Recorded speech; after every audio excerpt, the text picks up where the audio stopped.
Tonight, we'll be gently drifting through time to explore the curious world of work. Not the usual sort of jobs, but the oddest, strangest, most unexpected professions from ancient civilizations. Jobs that, once upon a time, were considered perfectly ordinary or even essential.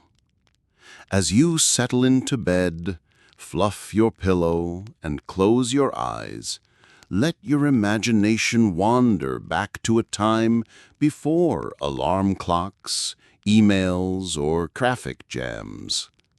Picture yourself walking slowly through a sun-soaked ancient city where people performed jobs you'd never imagine. And tonight, we begin in one of the most mesmerizing civilizations of all, ancient Egypt. The year is somewhere around 1500 BCE. The mighty Nile River winds its way through lush green banks surrounded by golden sands. Towering temples and grand statues rise above the desert. The air is warm, but a soft breeze carries the scent of incense and lotus flowers. In this world, society is carefully ordered, and every person has a role to play. One such role belongs to the professional mourner. Yes, in ancient Egypt, grief was organized. Families hired people to cry at funerals, but not just simple crying. These mourners, often women, were trained performers of grief. They would wear special linen robes, sometimes stained with ash or soot, and they would wail loudly, dramatically, throwing dust over their heads, tearing at their garments, and sobbing with exaggerated passion. Their role was not merely symbolic. In Egyptian belief, mourning aloud was essential to guide the soul of the deceased into the afterlife. The louder the grief, the smoother the journey. Imagine, this was your job, to arrive at funerals and pour your heart into an intense display of sorrow, not for your own loved ones, but as a professional duty. You'd be judged on how convincingly you could weep. Some mourners even specialized in mimicking the voices of lost family members, adding a deeply eerie touch to their performances. Now, as the sun moves across the sky, we wander deeper into the bustling city streets. In the grand temples, we find another unusual profession, the crocodile caretaker. To most people, crocodiles are terrifying predators. But here, in ancient Egypt, they were sacred creatures, living symbols of Sobek, the crocodile-headed god of strength and fertility. Within temple compounds, massive ponds were dedicated to these creatures. Crocodile caretakers were charged with feeding them, cleaning their ponds, and adorning them with jewelry. Yes, crocodile jewelry. Gold, gemstones, even woven fabrics were placed upon these well-fed beasts. The caretakers approached with great care, offering food, often chunks of meat or fish, and performing rituals to honor them. It was considered a prestigious job, but also incredibly dangerous. One wrong step could result in injury or worse. Still, the temple's sacred status protected the workers in another way. Their position was respected in society. And the crocodiles? They lived lives of luxury, enjoying their position as divine animals. And then, tucked away behind the palace walls, within the lavish courts of the pharaoh, you'd encounter the royal toe washer. Yes, There really were people whose entire job was to care for the pharaoh's feet. In a world where sandals were the primary footwear and streets were dusty and rough, this was not just a job of pampering. It was considered necessary hygiene for royalty. But the role wasn't simply washing. Toe washers would also apply scented oils and massage the feet, ensuring the pharaoh remained comfortable. In some periods, it was believed that the feet were linked to a person's spiritual health, so the toe washer's work was seen as tending not only to the body, but to the soul. Imagine beginning each day knowing your role was to tend solely to the feet of the king. It required patience, gentleness, and absolute discretion. Beyond the palace, other peculiar jobs existed. The sand dwellers, for instance, were workers assigned to tend the sands near monuments and temples, making sure the desert didn't bury the buildings under drifting dunes. Armed with simple tools like brooms, they were guardians of Egypt's iconic sites long before they became tourist attractions.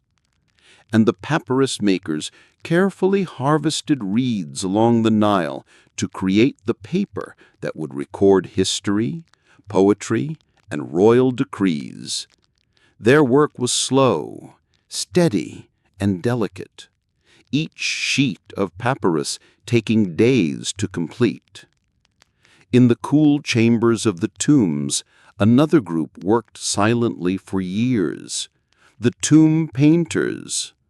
Beneath flickering oil lamps, they covered walls with detailed, vibrant scenes of gods, daily life, and the afterlife. Every brushstroke mattered, for these paintings were believed to help guide the dead beyond death.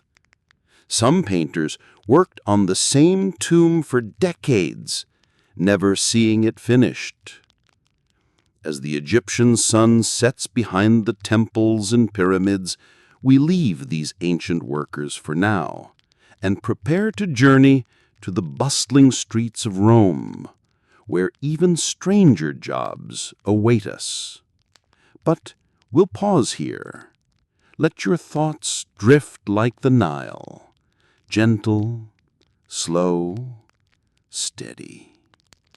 As the night deepens around you, As we slowly leave the golden sands of ancient Egypt behind, we drift across the blue waters of the Mediterranean Sea toward one of history's greatest empires, ancient Rome. The sun glimmers upon white marble columns. Grand plazas bustle with senators, merchants, and commoners alike. Stone streets stretch endlessly, weaving through homes, baths, and temples. But among this lively scene, there exists a caste of peculiar workers. Let's begin with the fulones, known in English as fullers. Their trade? Laundry. But this was no simple task of soap and water. Instead, the primary ingredient was urine. Yes, Roman laundromats operated using vats of stale human urine. Collected from public urinals and chamber pots scattered throughout the city, this pungent liquid was prized for its cleaning power, thanks to its high ammonia content. Fullers would stomp barefoot inside large tubs filled with urine-soaked garments. They would rhythmically tread on the fabric, pressing and squishing it, ensuring that every stain and spot was removed. It was grueling work, physically demanding and certainly not pleasant to the nose. But it was considered essential for society. After all, the Roman elite demanded spotless tunics and togas. Nearby, you'd find another worker tied to this industry, the urine collector. These collectors gathered urine from every corner of the city, hauling it by the bucket to the local fulleries. Their work was so common, in fact, that Emperor Vespasian even taxed the trade. The phrase, "money doesn't stink," comes from him, referring to the urine tax revenues. Imagine walking through Rome's crowded streets, carrying sloshing buckets of urine, weaving through carts and citizens. And yet, your role was a necessary cog in the grand Roman machine. Now, we make our way toward the bustling marketplaces, where another profession thrives, the garum makers. Garum was the most prized condiment in Rome, a fermented fish sauce beloved by rich and poor alike. Its creation, however, was not for the faint of heart.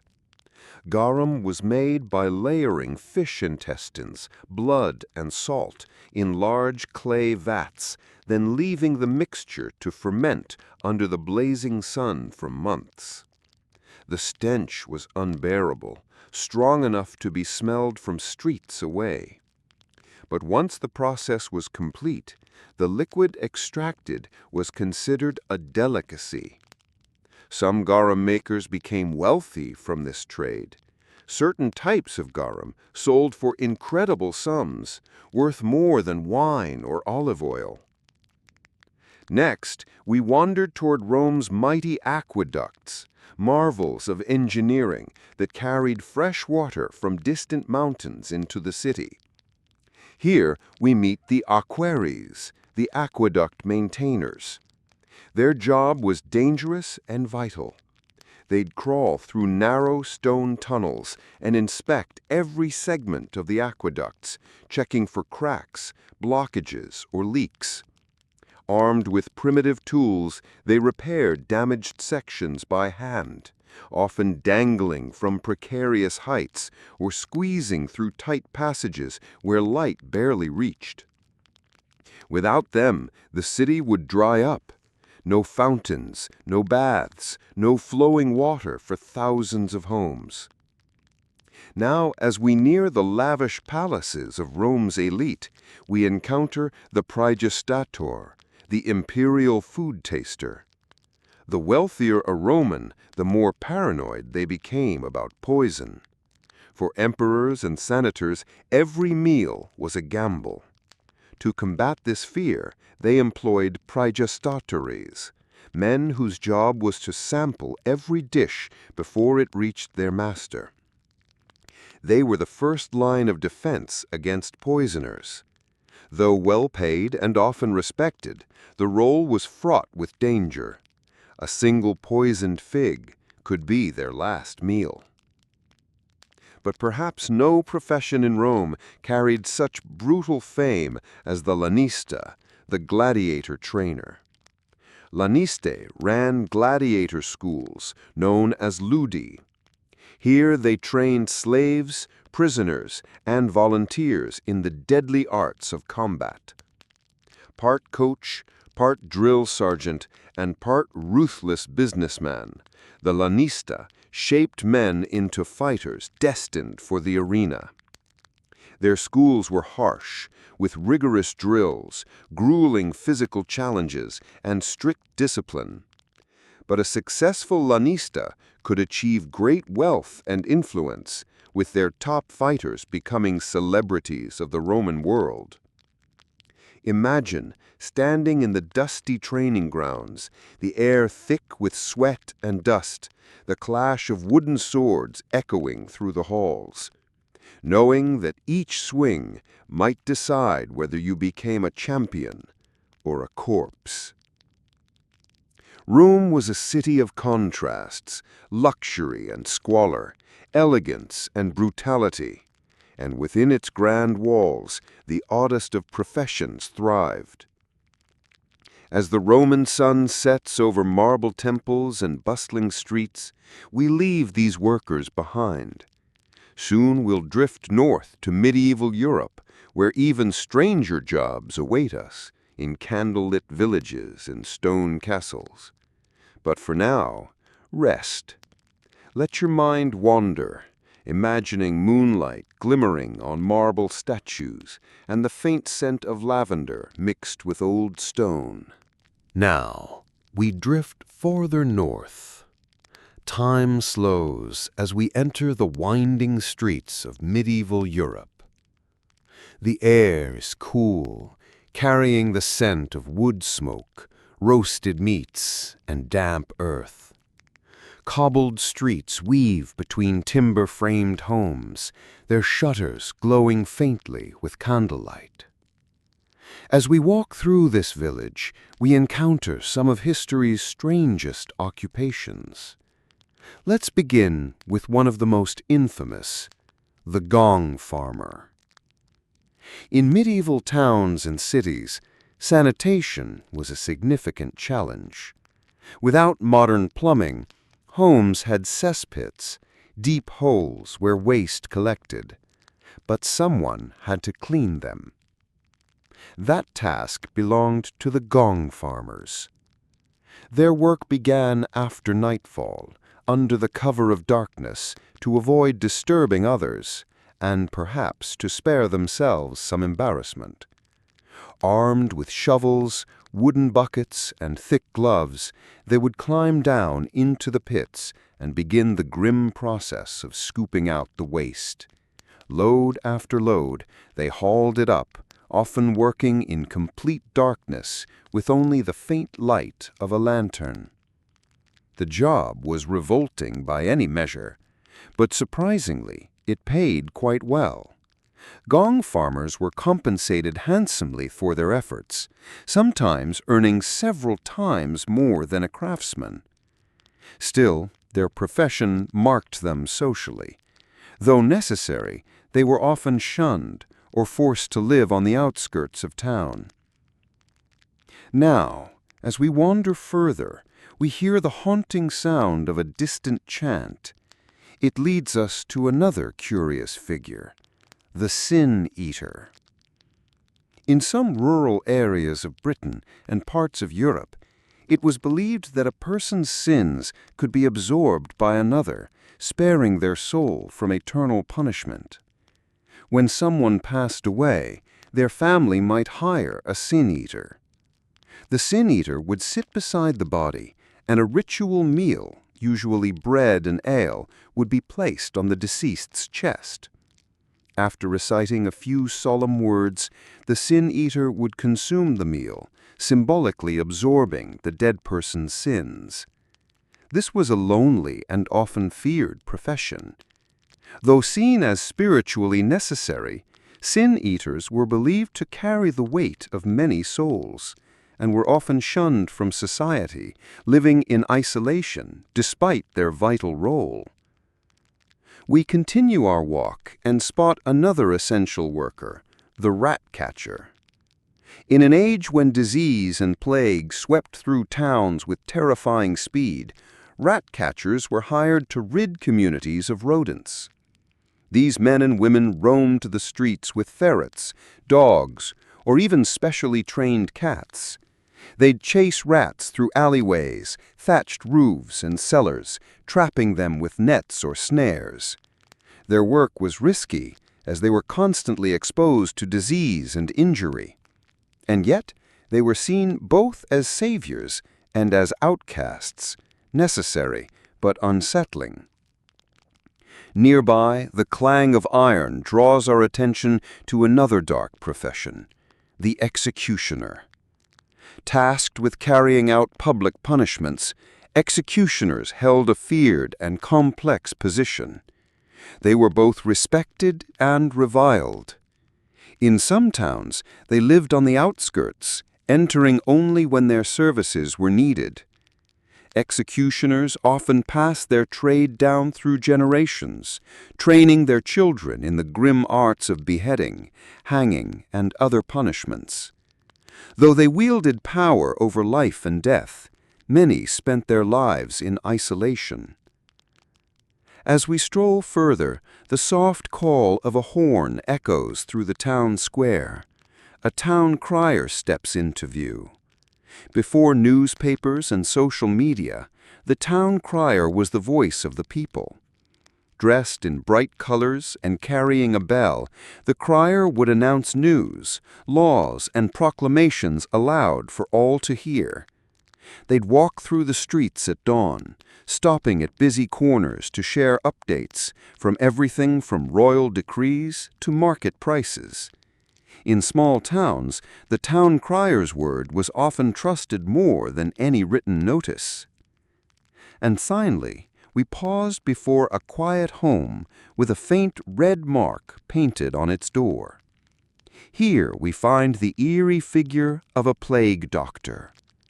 Covered from head to toe in a long dark cloak, gloves, and their signature beaked mask, plague doctors tended to victims of the Black Death and other illnesses.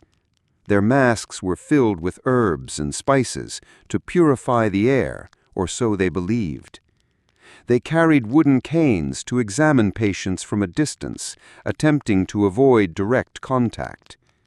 Though their medical knowledge was limited, they were seen as both healers and omens of doom. Few professions were as feared, yet as vital during outbreaks of plague. As night deepens in this medieval village, we leave these peculiar workers behind, their quiet stories lingering in the cool air. Soon, we'll continue our journey east, toward the grand palaces of ancient China, where more unusual professions await. But for now, allow your thoughts to rest. Imagine the soft flicker of candlelight in timbered houses, the distant toll of church bells, and the hush of a village wrapped in night. Part 4. Ancient China's Unusual Professions. Now we drift farther east, to the magnificent lands of ancient China. Here the grand palaces shimmer under moonlight, surrounded by serene gardens and ponds. The air is scented with sandalwood and blooming jasmine. Stone courtyards echo with the quiet shuffle of silk shoes on tile floors.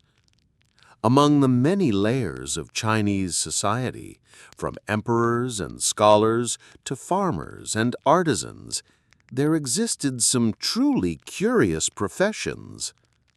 Let's begin within the Forbidden City itself, where we meet the imperial nose. This was no ordinary servant. The imperial nose, sometimes called a royal scent tester, was trained from a young age to detect poisons by scent. Their task was deceptively simple, but life-threatening. Before the emperor's meals were served, the imperial nose would carefully sniff each dish, inhaling deeply to detect any unusual odors or subtle signs of tampering. Some believed that with enough training, one could identify dangerous toxins purely by smell. They were not allowed to eat the food, nor taste even a morsel. Their work relied solely on their refined sense of smell. Imagine the weight of such responsibility, knowing that a single failure could cost both the emperor's life and your own. Nearby, tucked away within the quieter chambers of the palace, we encounter another peculiar profession, the professional sleeper. Yes, a person paid to sleep. These individuals were employed by emperors and nobles to test the comfort of their beds. They would spend their nights resting upon silk mattresses and bamboo mats, then report their experiences in great detail. But their duties didn't end there. They were also expected to recount their dreams, as dreams were believed to carry spiritual significance and omens. Skilled professional sleepers became highly valued advisors, as their dreams were thought to foretell future events or reveal hidden truths. Now we step into the bustling city streets, where another curious occupation thrives, the cricket trainer. In ancient China, cricket fighting was a popular pastime, especially among nobles and the wealthy. Cricket trainers captured wild crickets and raised them carefully, feeding them special diets of vegetables and grains to build their strength. They massaged the crickets, sharpened their fighting instincts, and even created tiny wooden arenas for them to battle. Competitions were held with great fanfare, and winning crickets became prized possessions. Some trainers became wealthy through their expertise, their insects commanding high prices at markets. Next, we visit the quiet workshops of the silk weavers. Silk production, or sericulture, was a guarded secret in ancient China for centuries. Weavers dedicated their lives to cultivating silkworms, harvesting their cocoons, and spinning delicate threads into shimmering fabrics. The process was laborious and required tremendous patience. It could take thousands of silkworms to produce enough silk for a single garment. Silk weavers worked in hushed concentration, their fingers moving rhythmically through the soft threads, creating patterns that seemed to dance in the light. Their work was not just functional, it was seen as an art form and a spiritual practice. Moving deeper into the city, we encounter the calligraphers. Calligraphy was more than mere writing. It was a sacred art. Master calligraphers spent decades honing their craft, learning to control each brushstroke with precision. Their work adorned scrolls, temples, and official documents, often conveying not just words, but deep philosophical meaning. They believed that a person's character and spirit were revealed through their writing. As they dipped their brushes into black ink, their movements were slow and deliberate. Every flick and curve carried intention. To watch a calligrapher work was to witness a quiet meditation, a dance between hand, ink, and paper. As we stroll through moonlit gardens and lantern-lit streets, we pass countless other artisans, merchants, and scholars, each with their own hidden expertise. But tonight, we've uncovered some of the strangest and most fascinating roles of ancient China. Jobs rooted in ritual, artistry, and a deep connection to tradition. As the soft glow of lanterns fades and the city begins to slumber, we leave these unusual professions behind. Soon we'll voyage to the far northern lands, where Viking warriors and Norse craftsmen await with their own unusual trades. But for now, allow your mind to rest. Picture the gentle sway of willow trees in the breeze, the soft rustle of silk robes, and the quiet murmur of a koi pond under a starry night. Part 5. Viking and Norse World Professions. Now we journey far north, to the rugged, wind-swept lands of the Norsemen, where towering fjords, icy seas, and dense forests stretch endlessly beneath the shifting northern skies. Here, in the world of the Vikings, strange and fascinating professions shaped both daily life and the legacy of an entire age. Let's begin with one of the most respected and essential roles in Norse society, the skald. Skalds were poets and storytellers, but their craft was far more than simple entertainment. They were the keepers of history, tasked with preserving the sagas, long, intricate tales of gods, warriors, and legendary journeys. In an age where few could read or write, the skald's memory was everything. They spent years, sometimes decades, committing thousands of lines of verse to memory.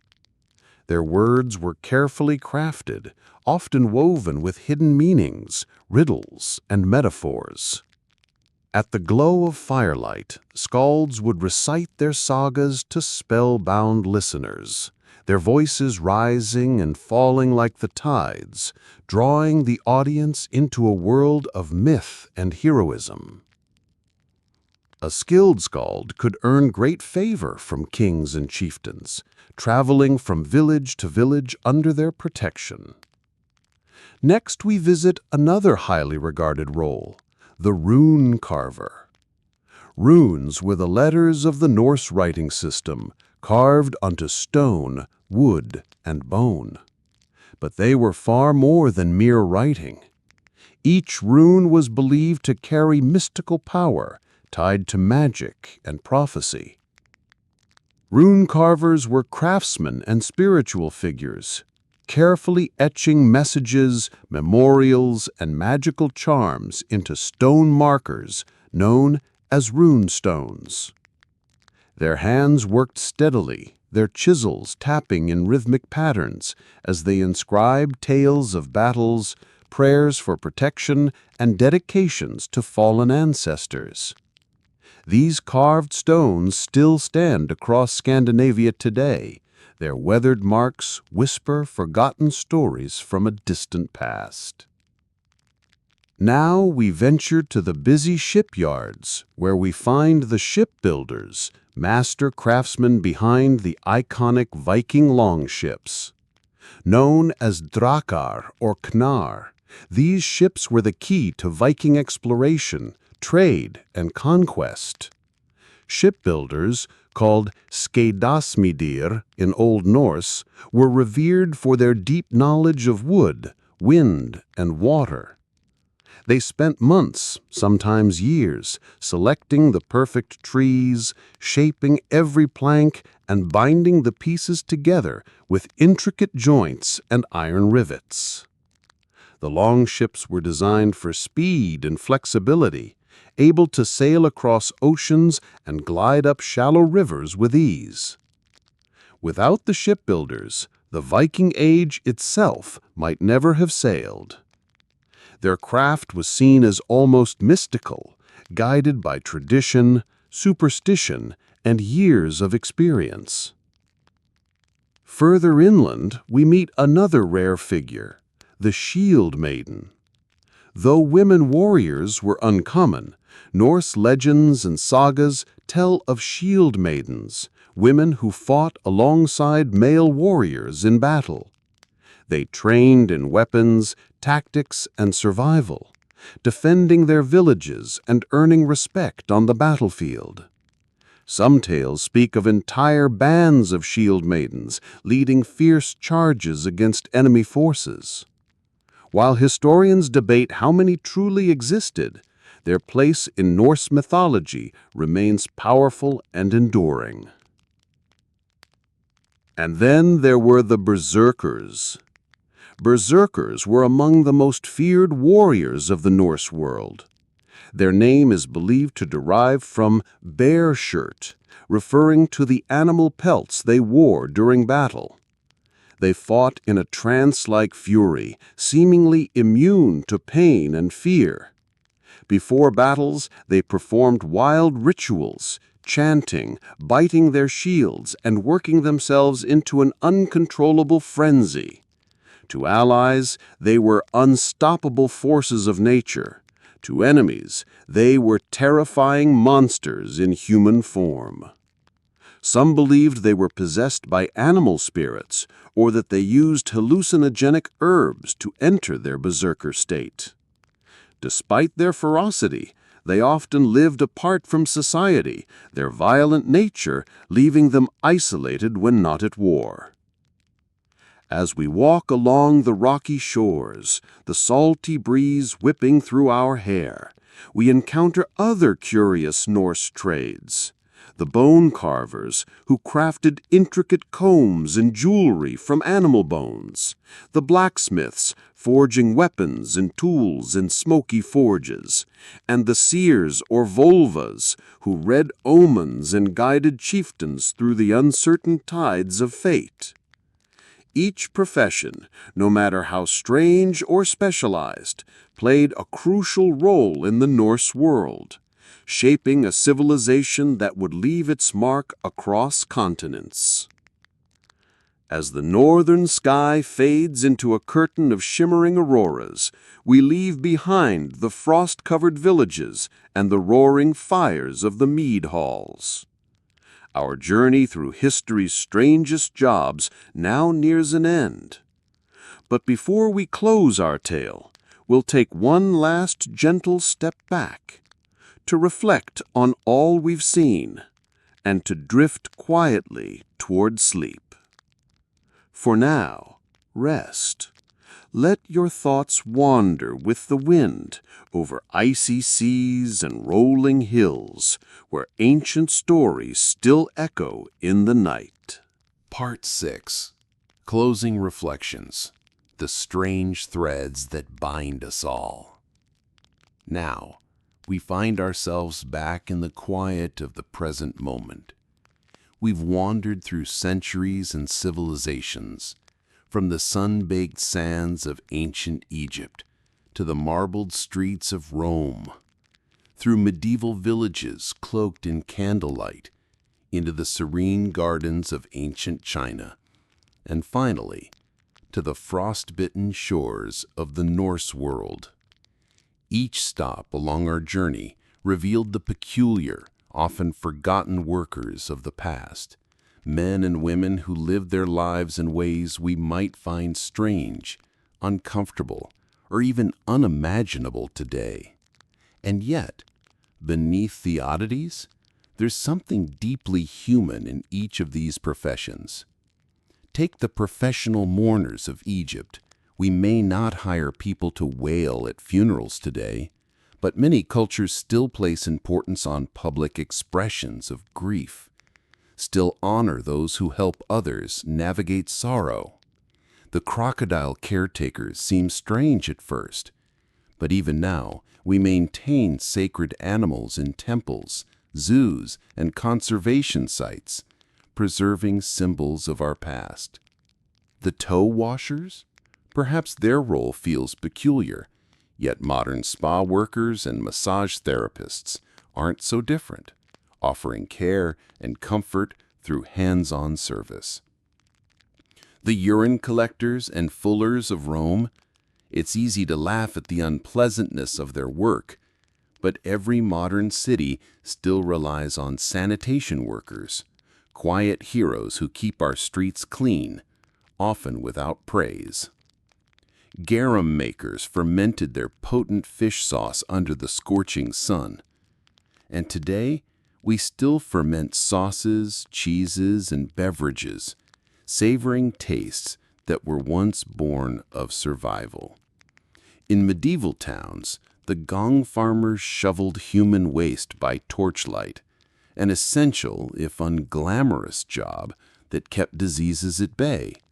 And the sin eaters, while we may not hire someone to eat bread over a body anymore, we still have rituals for cleansing guilt and grief, whether through therapy, confession, or shared remembrance. Rat catchers, executioners, town criers, all tied to the management of life, law, and health. Their methods may have changed, but their essence remains in modern forms, from pest control workers to journalists to legal authorities. In China, the imperial nose trusted their senses to guard the emperor, while today's food inspectors and safety testers work to protect us from unseen dangers.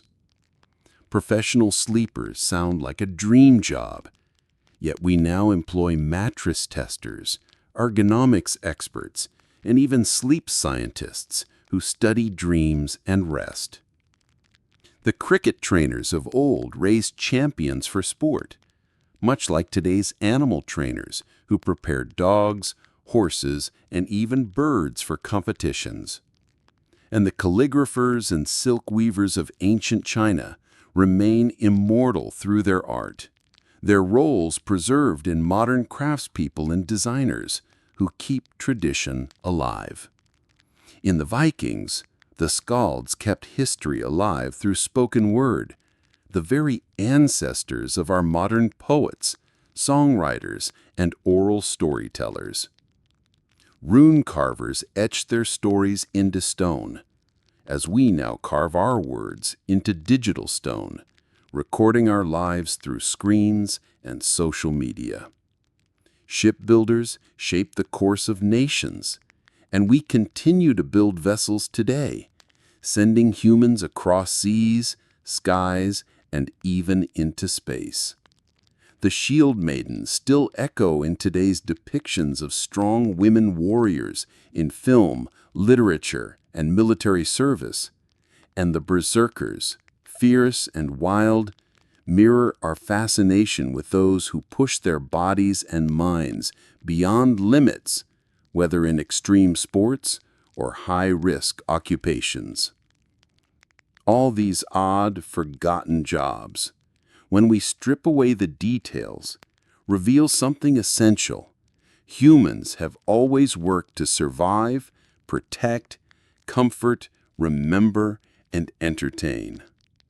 Even in the strangest of professions, we find echoes of ourselves.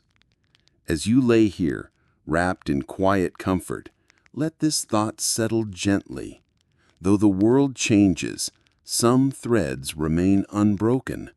The desire to care for others, to build, to endure, to create meaning even in the oddest corners of life. And as we close this long, winding tale, let your mind drift freely like a leaf floating down the river of time.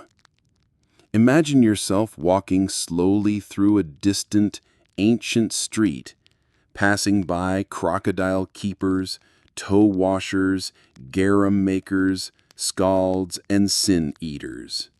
Each person busy with their strange task, yet somehow all connected to you across the ages. Thank you for joining this journey through the weirdest jobs in ancient civilizations. May the odd and sleepy stories of the past carry you gently into rest.